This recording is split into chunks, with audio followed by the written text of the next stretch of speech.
The sun hung low on the horizon as Marcus Berger tossed his suitcase onto the back seat of the taxi and looked back one last time at his apartment building in Hanover. The autumn air was cool, almost crisp, and the leaves of the maple trees along the street had already begun to glow in warm shades of orange.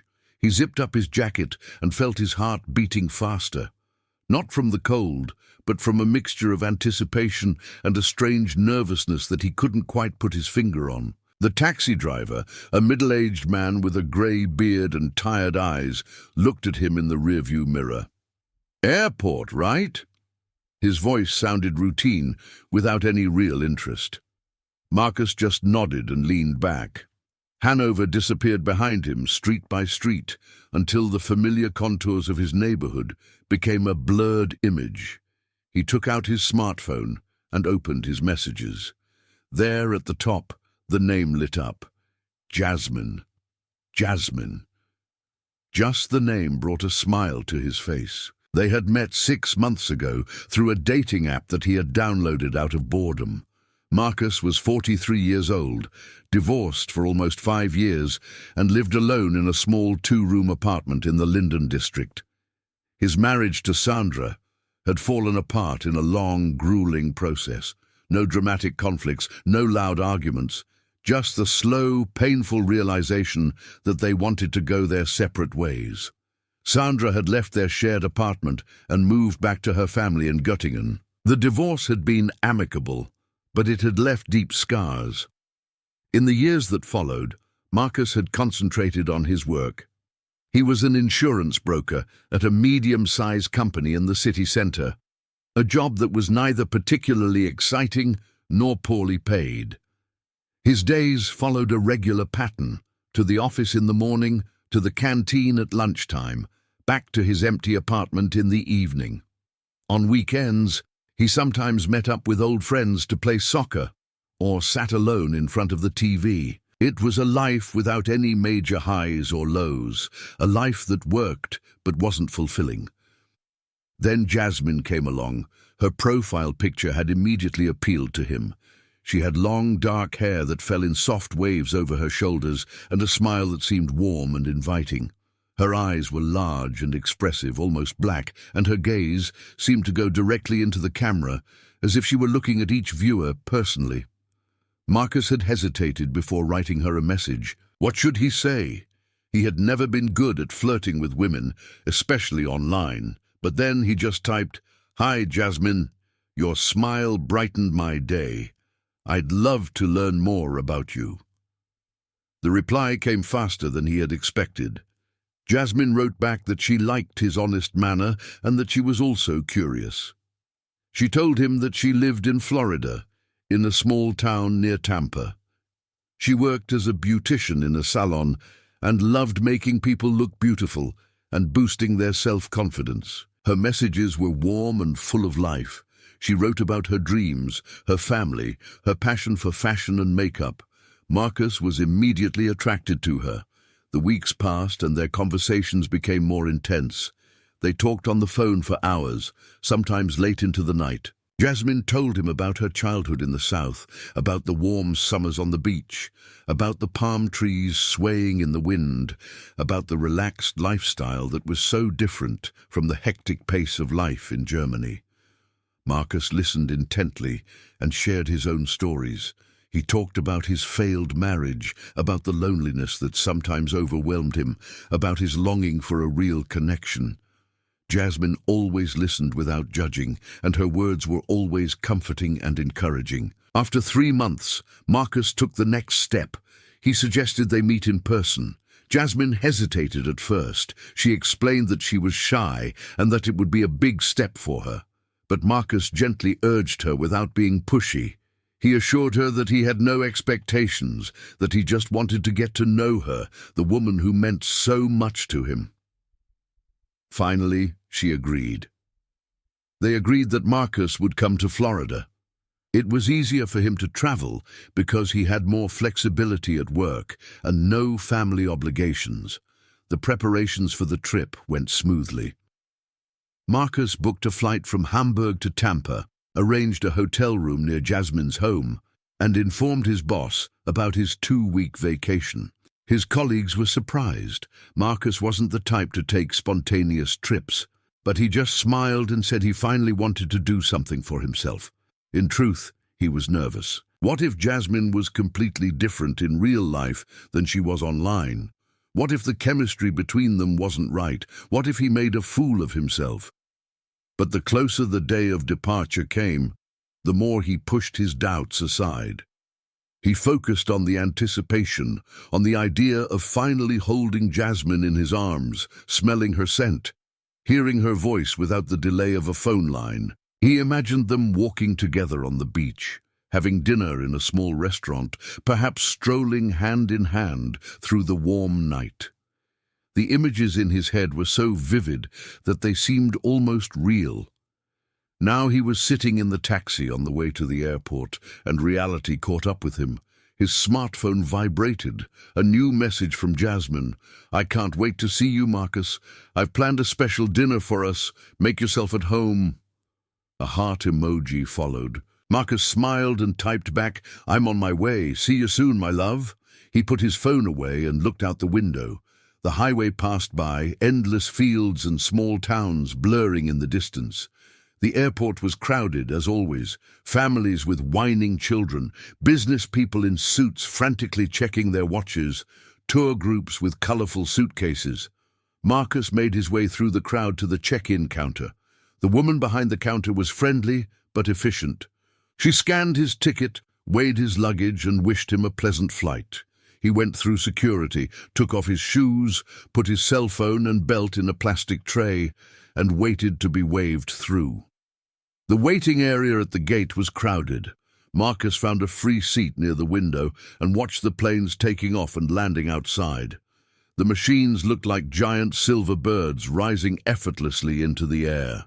He felt a tingling sensation in his stomach. Soon he would be up there himself, on his way to Jasmine. The announcement came, "Boarding for flight LH456 to Tampa is now beginning." Marcus stood up, grabbed his carry-on luggage, and joined the queue. The flight took almost 10 hours. Marcus sat by the window and tried to sleep, but his excitement prevented him from settling down. He leafed through a book he had brought with him, but the words blurred before his eyes. Instead, he stared out the window at the cloud cover below him, stretching endlessly, white and soft as cotton wool.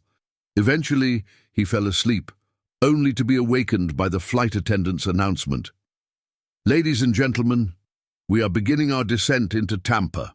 Florida greeted him with a wave of heat and humidity that almost took his breath away as he stepped out of the terminal. The sun was high in the sky and the air was thick and heavy, so different from the clear, cool autumn air in Germany. He took a deep breath and felt sweat beading on his forehead. Palm trees lined the street, and the buildings were flat and painted in bright pastel shades of pink, yellow, and turquoise. Everything seemed strange and exciting at the same time.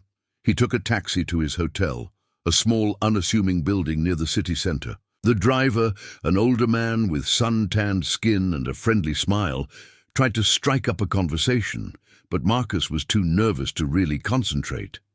He nodded politely and looked out the window at the passing streets. The architecture was so different, the cars bigger, the people more relaxed. It felt like another world. The hotel was simple but clean.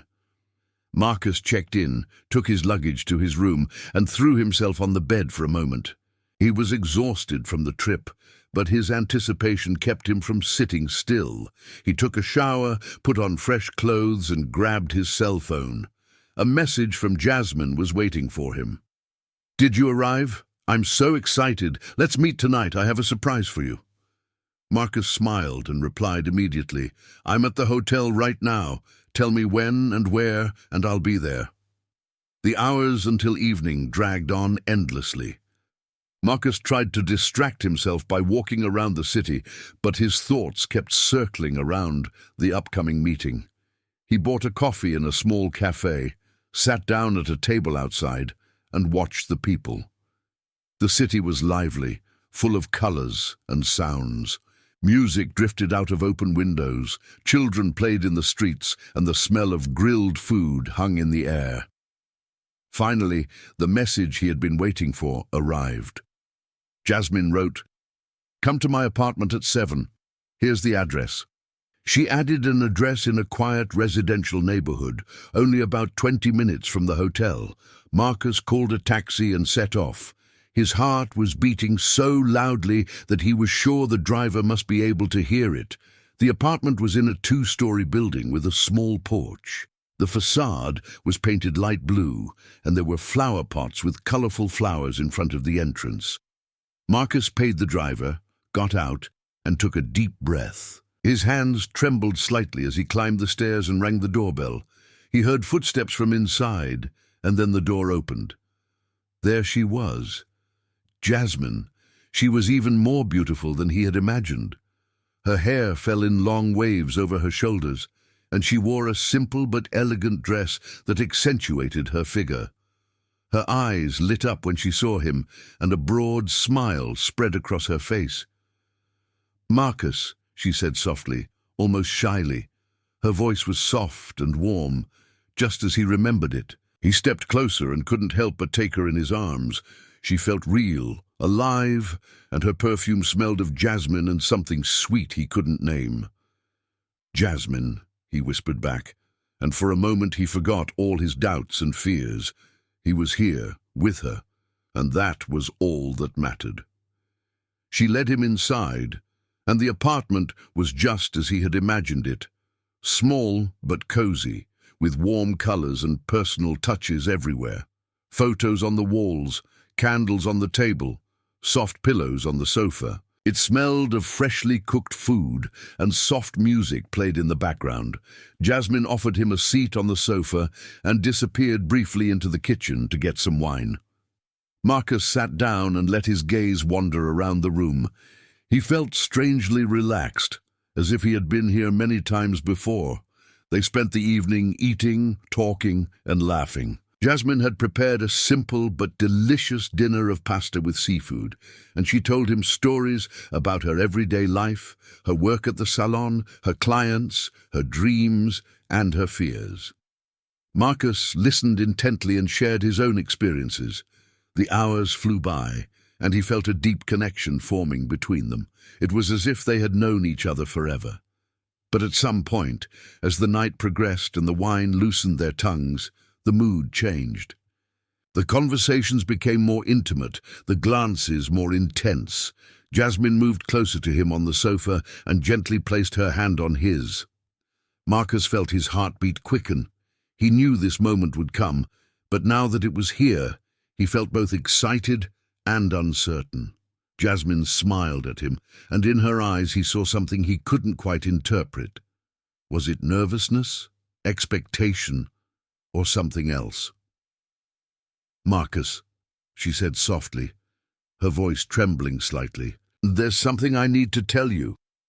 He looked at her, confused. "What do you mean?" Jasmine hesitated, and for a moment she seemed to struggle for words. Then she stood up and walked to the window, her back turned to him. "I haven't been completely honest with you," she finally said. "There's something about me you should know." Marcus felt a cold shiver run down his spine. What did she mean? His mind raced as he tried to process her words. But before he could say anything, Jasmine turned to him, tears in her eyes. "I'm not who you think I am," she whispered. And in that moment, Marcus knew that everything he had imagined would change forever. The silence that filled the room was so thick that Marcus felt as if it would crush him. Jasmine's words hung in the air like an unspoken accusation, and he stared at her, unable to think clearly. His heart pounded in his chest, and an unpleasant tingling sensation spread through his stomach. What did she mean by that? His thoughts raced as he tried to interpret her body language. Jasmine was still standing at the window, looking outside, as if she couldn't meet his eyes. "What do you mean?" His voice sounded hoarse, almost broken. He slowly stood up, his legs feeling weak, as if they didn't want to carry him.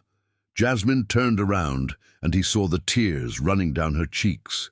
Her face was contorted with fear and pain, and in that moment she seemed so vulnerable that Marcus instinctively wanted to go to her. But something held him back, an inner voice telling him to be careful. "I wasn't born a woman, Marcus," she finally said, her voice little more than a whisper. The words hit him like a slap in the face. He staggered back a step as if someone had physically pushed him. His mind tried to process the information, but everything in him refused to accept it. Not born a woman? What did that mean?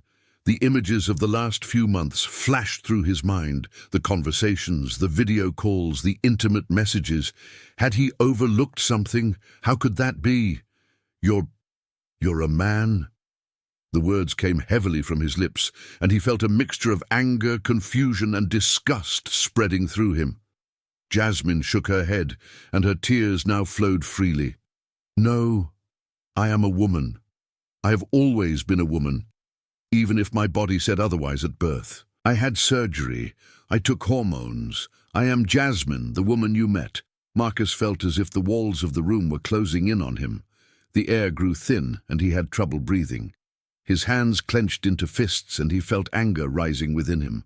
Not cold, calculated anger, but hot, irrational anger that came from the depths of his being. He had traveled thousands of miles, opened himself up, made himself vulnerable, and all for a lie. "You lied to me," he said, his voice now louder, sharper. "All these months, you didn't tell me the truth." Jasmine shook her head again, desperately. "I didn't lie. I am who I am. I was just afraid that you would leave me if you knew. I wanted to give you the chance to get to know me as the person I really am." Marcus laughed bitterly, a laugh without humor. "The person you really are? And who is that? A liar, someone who deceives others." His words were harsh, and he saw Jasmine flinch. But at that moment, he didn't care. He felt betrayed, deceived. All the feelings he had developed for her now seemed false, dirty. "Please, Marcus, let me explain," Jasmine pleaded. She took a step toward him, her hands outstretched as if she wanted to touch him, but Marcus recoiled, disgusted. "Don't touch me," he hissed. The words hit Jasmine like lashes from a whip, and she pulled her hands back as if she had burned herself. Her eyes were wide open, full of pain and fear. "I loved you," she said softly, her voice broken. "I still love you. Please give me a chance." But Marcus was no longer listening. His head was filled with a loud noise, and his thoughts were racing. He turned and walked to the door, his movements mechanical, as if he were being controlled remotely. He had to get out of here, had to think, had to understand what had just happened. "Marcus, wait!" Jasmine's voice followed him, desperate and pleading. But he opened the door and stepped out into the warm night. The air outside was muggy and oppressive, and he took a deep breath, trying to organize his racing thoughts.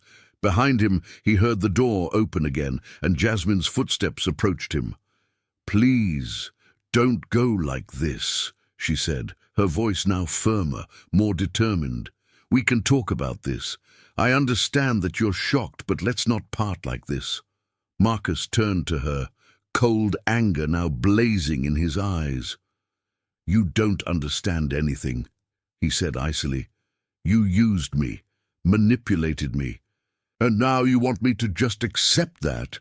Jasmine stepped closer, and suddenly there was something in her gaze that made him pause. Was it defiance or despair? "I didn't manipulate you," she said, her voice trembling with suppressed emotion. "I was just trying to be loved. Is that so wrong?" Marcus shook his head, unable to find the right words. Everything in him screamed to leave, to flee, to leave this whole situation behind. But something held him back, an invisible force that compelled him to stay and face the truth. "I don't know what to do," he finally confessed, his voice sounding tired, exhausted. Jasmine looked at him, and for a moment time seemed to stand still. Then she took another step closer, so close that he could feel her breath. "Then stay," she whispered. "Stay, and let's talk. Let's get through this together." Marcus knew he should leave. Every fiber of his being told him that this was the moment to turn around and never look back. But his heart, his damn weak heart, wanted to stay. He looked into Jasmine's eyes, and there he didn't see the liar he had convinced himself she was. He saw the woman he had gotten to know, the woman who had made him laugh, who had dispelled his loneliness. And despite everything, he couldn't just walk away. "All right," he finally said, his voice barely audible. "We'll talk." Jasmine breathed a sigh of relief, and a tentative smile appeared on her face. She led him back into the apartment, and Marcus followed her as if in a trance. But as he crossed the threshold, he felt a dark foreboding in his chest. This evening was far from over, and the truth that had come to light would have consequences that neither of them could foresee. The apartment felt different now. The warm colors that Marcus had found inviting before now seemed oppressive. He sat down on the sofa again, but this time he deliberately kept his distance from Jasmine, who sank into an armchair opposite him. Her eyes were red from crying, and her hands trembled slightly as she reached for a glass of water. "How long have you known you were going to tell me?" Marcus' voice sounded controlled, almost mechanical. He was desperately trying to suppress his emotions. Jasmine looked at her hands. "I wanted to tell you earlier, but every time I was afraid of losing you." "You've already lost me," Marcus replied coldly. Jasmine flinched as if she had been struck. "You don't mean that. You're angry, but what we had was real. My feelings were real." Marcus laughed bitterly. "Real? What was real about it? You deceived me for months." He stood up and began pacing the room. Jasmine watched him, her eyes following his every movement. "I didn't deceive you. I just didn't tell you everything. There's a difference." "A difference?" Marcus stopped. "I traveled thousands of miles, opened my heart, and you kept the most important thing from me." Jasmine also stood up. "The most important thing? My body isn't the most important thing about me. My personality, my dreams, my feelings, that's who I am." "But you took away my choice," Marcus said, his voice breaking slightly. "You decided that I couldn't make an informed decision. That's manipulation." Jasmine stepped closer. "I didn't want to manipulate you. I wanted you to see me before you judge me. People like me are constantly reduced. I wanted you to get to know me as a person." Marcus shook his head. A storm of conflicting thoughts raged in his mind. Part of him understood her fear, but another part felt betrayed. "I need time. I can't pretend nothing happened." "How much time?" Jasmine's voice sounded desperate. "A few hours? A day? Or do you just want to leave and never come back?" Marcus turned away, his gaze falling on the door. It would be so easy to leave, call a taxi, go to the hotel, rebook the flight. But something was keeping him here. Maybe curiosity, maybe pity, or the remnants of his feelings. "Let's talk," Jasmine said pleadingly. "Ask me questions. I'll answer everything honestly." Marcus slowly turned around. For the first time, he didn't see the liar, but a person desperately trying to be loved. "Why me?" he asked. "Of all the people, why me?" Jasmine sat down again. "Because you were different. There was something honest and vulnerable in your profile. You didn't try to be someone you're not." She paused, her eyes filling with tears. "I wanted someone who could see beyond superficialities." "But you didn't give me the chance," Marcus replied. Jasmine nodded. "You're right. I'm sorry. I should have said so sooner. But I was so afraid. Afraid of rejection, of hatred, of violence. You can't imagine how many threats I get when men find out who I am." Marcus felt something inside him give way. He sat down again, this time closer to her. "I don't know what I'm feeling. Part of me wants to leave, but another part—" He paused. Jasmine looked at him hopefully. "Another part?" "Remembers our conversations, the laughter, the connection," Marcus said. and I don't know if I can throw that away." Jasmine breathed a sigh of relief. "Then let's not throw it away. Let's find out if we can overcome this." The hours passed. Jasmine talked about her childhood, about feeling like she was in the wrong body, about years of therapy and hormones, about the surgery. Marcus listened and asked questions. Slowly, he began to see her differently. Not as a liar, but as someone on a difficult path to authenticity. But despite everything, a feeling of unease remained, something deep and instinctive that resisted what he was hearing. It wasn't rational, and he was ashamed of it, but he couldn't ignore it. When the first rays of sunlight fell through the windows, Marcus got up. "I have to go. I need time to process this." Jasmine nodded, disappointment and understanding on her face. "When will I see you again?" Marcus hesitated. "I don't know. I'll be in touch." He walked to the door, and Jasmine followed. At the threshold, he turned around. "Thank you for being honest, even if it came late."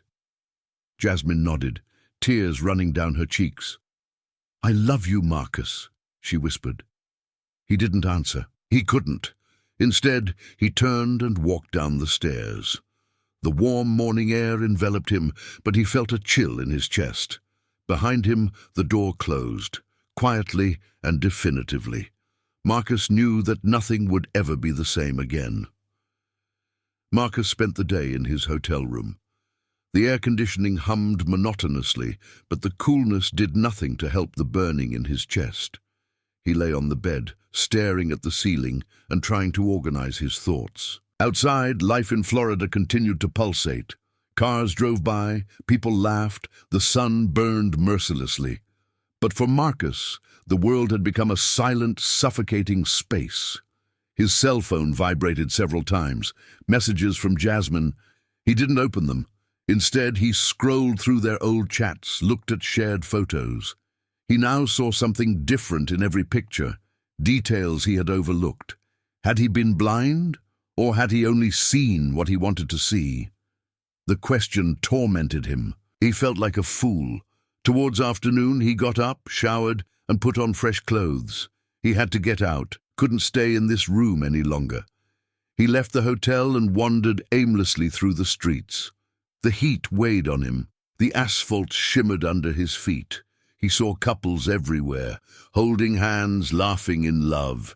Each time, he felt a twinge in his heart. He found himself in a small park. Palm trees provided shade. Marcus sat down on a bench. His cell phone vibrated. It was his brother Thomas from Germany. "How's it going in Florida?" Marcus typed. "Complicated."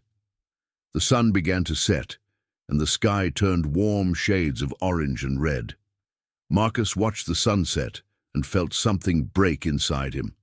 Not dramatically, not loudly, but quietly, like a crack in a wall that only later leads to collapse. He knew he had to make a decision. Either fly home and leave everything behind or go back to Jasmine and try to deal with it. But what did deal with it mean? Could he really have a relationship with her? Society, his family, his friends, what would they think? And more importantly, what did he himself feel? Was it love he felt for Jasmine, or just loneliness reaching out for connection? As darkness fell, Marcus returned to the hotel. Soft jazz music played in the lobby, and the receptionist nodded to him in a friendly manner. Marcus nodded back and took the elevator to his room. Once there, he finally opened Jasmine's messages. "Please talk to me. I understand that you need time, but I can't take this. Marcus, please, at least say something. I love you." That was always real. The last message was from an hour ago. Marcus took a deep breath and began to type. "Can we meet tomorrow? I need to talk to you again." The reply came immediately. "Yes, anytime. Thank you, Marcus." He put his phone away and sat down by the window. The city below him glowed with thousands of lights. Somewhere out there, Jasmine was sitting, probably just as desperate as he was. The thought touched him, despite everything. The night passed agonizingly slowly. Marcus hardly slept, tossing and turning, dreaming confused dreams of faces that changed, of words that lost their meaning. When morning dawned, he was exhausted but determined. He wrote to Jasmine, "Tonight?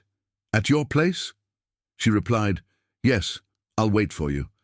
Marcus tried to distract himself throughout the day. He ran along the beach, watched the waves, felt the sand beneath his feet, but his thoughts kept circling around the upcoming meeting. When evening came, he called a taxi. The ride to Jasmine's apartment seemed both endless and far too short. When he stood in front of the blue facade, he hesitated. His hand hovered over the doorbell. What did he want to say to her? What did he expect from this conversation? Before he could ring the bell, the door opened. Jasmine stood there wearing a simple dress, her hair down. She looked tired, her eyes were red. "Marcus," she said quietly, "come in."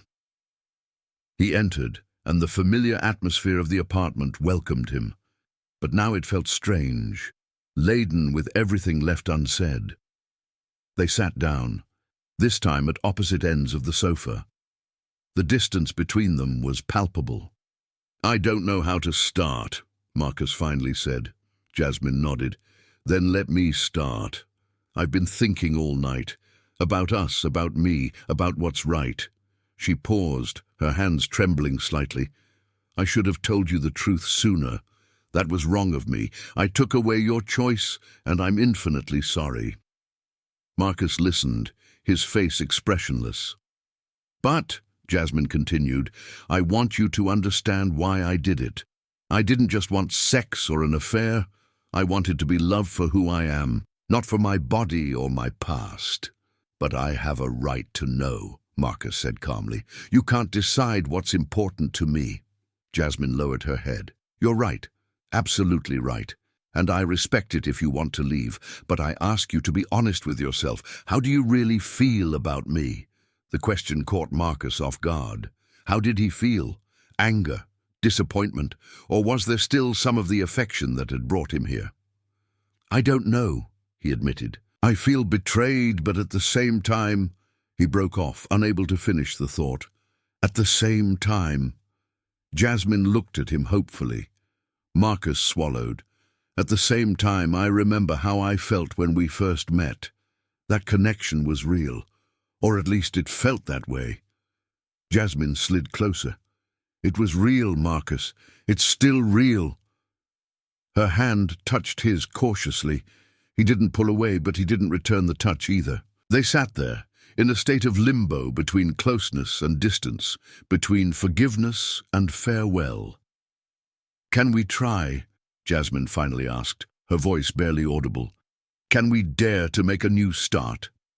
Marcus looked at her, and in that moment, 1,000 feelings fought within him. The loneliness that had driven him to Florida, the hope for love, the confusion about his own values, and deep down, quiet but constant, a discomfort he couldn't name. "I don't know," he repeated, but his hand slowly closed around hers, and Jasmine breathed a sigh of relief. That small moment of contact felt like an answer, even though they both knew that the real answers were yet to come. The touch of their hands felt familiar and strange. They sat there in silence. The air conditioner hummed quietly. "Stay tonight," said Jasmine. "Not for sex, just with me, like a normal couple." Marcus hesitated. "Okay, but I'll sleep on the sofa."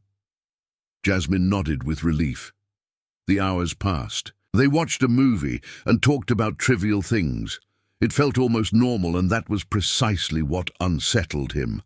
Around midnight, Jasmine yawned. "I'm tired." She disappeared into the bedroom. Marcus lay on the sofa, but sleep would not come. What was he doing here? Suddenly the door opened. Jasmine stepped out. "I can't sleep. Can we talk?"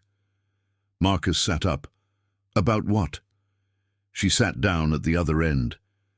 "Do you think we have a chance?" "I don't know," he said. "Part of me wants to believe it, but—" Jasmine finished the sentence. "Another part finds me repulsive. You can't overlook what I am. I just need time." Jasmine stood up, tense. Time? I opened my heart to you. What more do you want? Marcus stood up too. You lied to me for months. I didn't lie. Her voice grew louder. I withheld information because I knew you would never have gotten to know me otherwise. That's exactly the problem, Marcus shouted. You took away my choice.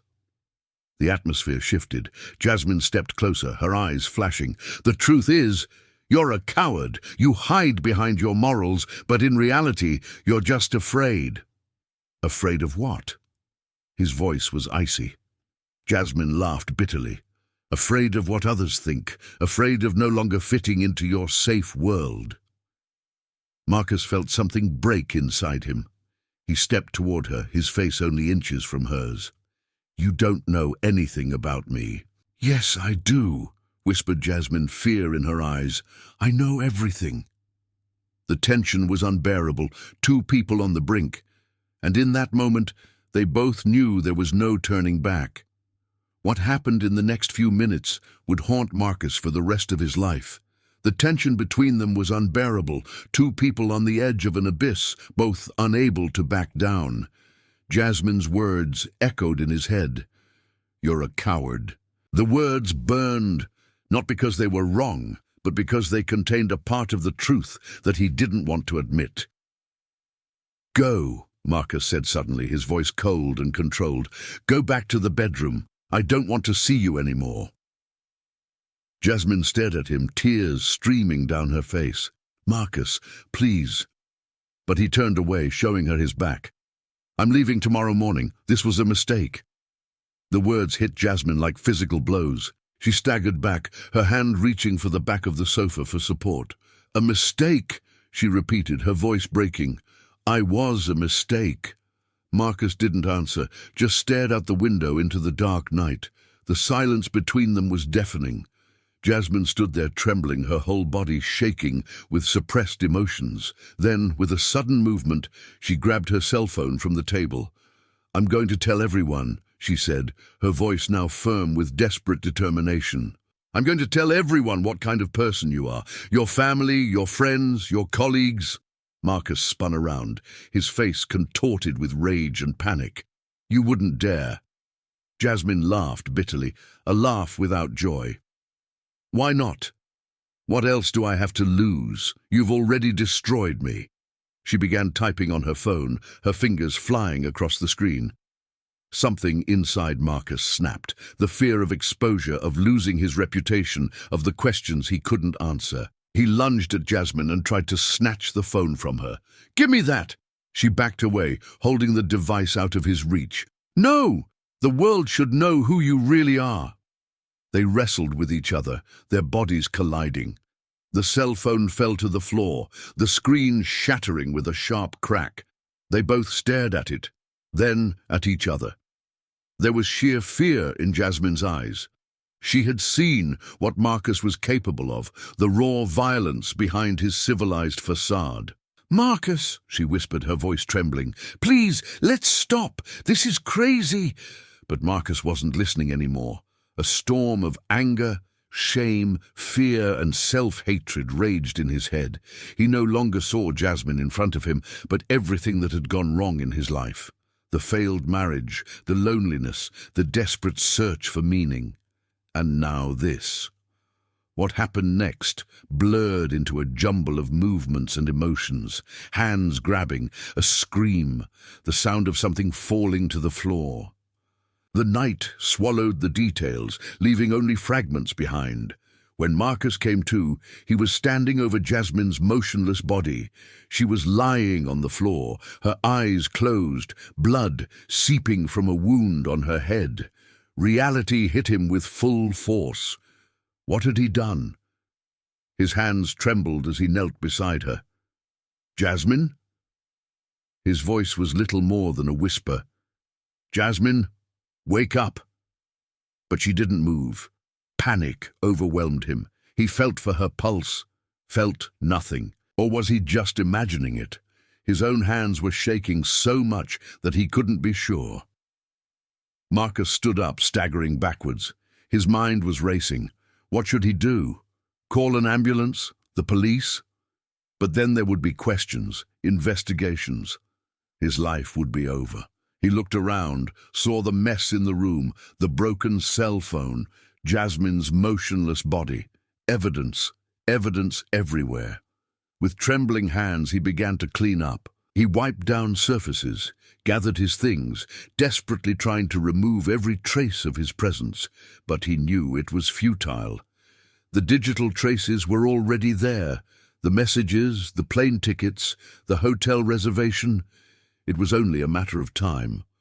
When the first rays of sunlight streamed through the windows, Marcus left the apartment.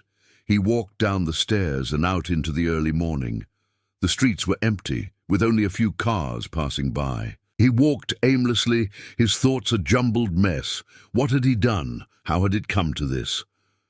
Hours later, he sat in his hotel room, staring at his cell phone. No messages yet, no calls. Maybe Jasmine was still alive. Maybe someone had come, found her, called for help. He clung to this hope like a drowning man clings to a straw. But deep down, he knew the truth. He had crossed a line from which there was no turning back. The world as he knew it no longer existed. Everything had changed that night, in that moment when control turned to violence, when fear turned to despair, when two people on the brink of the abyss had pulled each other into the depths. 2 days later, there was a knock at his hotel door. Marcus knew who it was before he opened it. The police officers stood there, their faces expressionless, professional. "Marcus Berger?" one of them asked. Marcus nodded slowly. "We need to talk to you about Jasmine Torres." Message. The investigation quickly revealed a picture of an argument that had escalated. The digital evidence led straight to Marcus. Neighbors had heard screams that night, but no one had called the police. Once again, the indifference of others had played a role in a tragedy that could perhaps have been prevented. Marcus was arrested, extradited, and brought to trial. His family was shocked, his colleagues stunned. How could this quiet, friendly man be capable of such a thing? But the evidence was clear. The court sentenced him to 15 years in prison for manslaughter. In his cell, Marcus often thought about that night, about the moments when he could have stopped, when he could have made a different decision, but he hadn't. And Jasmine, who just wanted to be loved, who just wanted to be herself, had paid for it with her life. The story did not end with justice, but with loss. 2 lives destroyed, 1 taken, 1 in captivity. And the question remained, how much of this tragedy could have been prevented by honesty, by courage, by the willingness of others to intervene? The answer would forever remain in the shadow of that one night when love turned to violence and hope turned to ashes.